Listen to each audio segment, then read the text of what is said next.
Hi guys, welcome back to Kelvin's Kitchen. Today we're making a very quick and simple recipe, Spanish white rice in the Instant Pot. Coming right up.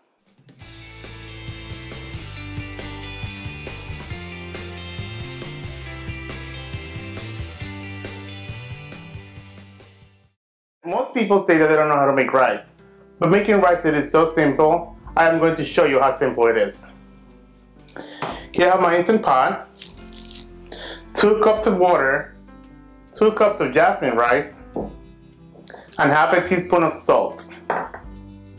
Set your Instant Pot to rice. It should automatically be preset to 12 minutes.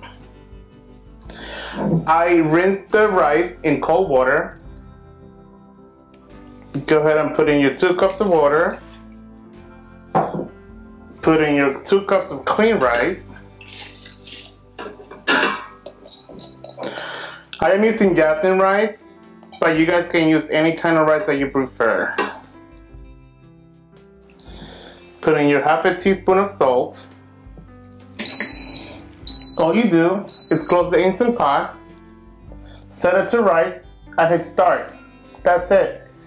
In 12 minutes we'll be eating Spanish rice. 12 minutes later, and my Spanish white rice is done in the Instant Pot. Do you guys want to see what it looks like inside the pot? I'm sure you guys do. Come on, get over here. So there you go, guys. White rice in 12 minutes. And there you have it, guys. Perfect rice every time in the Instant Pot. And if you're having some white rice, might as well have some red beans to go with it. Please check out my red bean recipe in the description box down below. Guys, if you enjoyed this quick recipe, please consider subscribing, give it a thumbs up, check out other recipes, and I'll see you guys next time. Bye, thanks for watching.